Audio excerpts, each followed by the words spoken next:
गंगा नदी को आने से मैदानों में जल ही जल बिखर गया, जिससे कि सारे मैदान में हरियाली छा गई, यानी खुशहाल भर गया। और खेत खलिहान लहराने लगे और खेत खलिहान लहराने लगे, अर्थात सभी सुखी हो गए।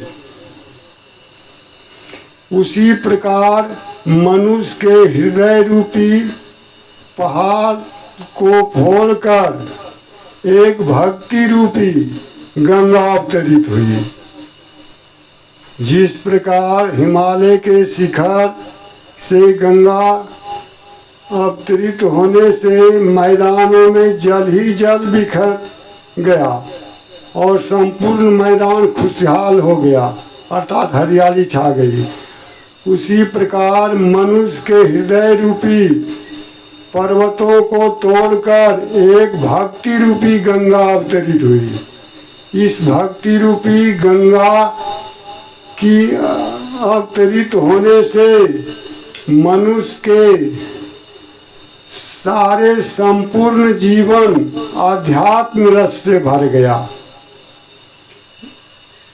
मनुष्य के संपूर्ण जीवन आध्यात्म रस से भर गया जब ये भक्ति रूपी गंगा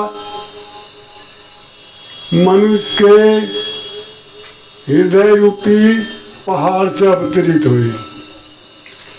आध्यात्म रूपी अभ्यास, अध्यात्म रूपी रस के भर जाने से मनुष्य के हृदय में जो अहंकार और मोह था, ये दो पर्वत, मनुष्य के हृदय में जो पर्वत थे, ये भक्ति अध्यात्म भक्ति रूपी गंगा के आने से डूब गए। अर्थात मनुष्य के हृदय में जो अहंकार और मोह था, ये दोनों समाप्त हो गया जब इसके हृदय में भक्ति रूपी गंगा अवतरित हुई। और साधक का विश्व रूपी समुद्र जो था, संसार रूपी समुद्र, साधक के संसार रूपी समुद्र भक्ति की लहर में विलीन हो गई। अर्थात साधक का संसार रूपी समुद्र जो था, वह भक्ति रूपी लहर में विलीन हो गई। जिस तरह गंगा के आने से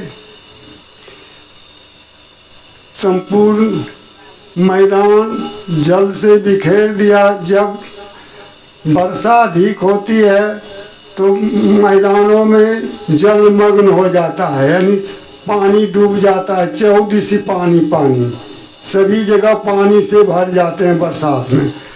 तो उस समय मक्खियाँ जो कि नीचे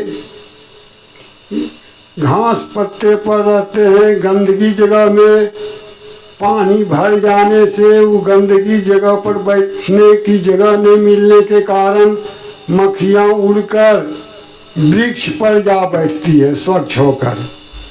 जब बरसात के दिन में अधिक वर्षा होने से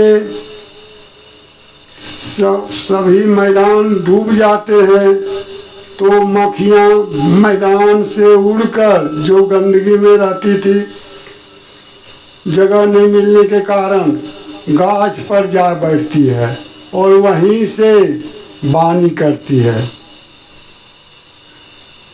वहीं से वाणी करती है।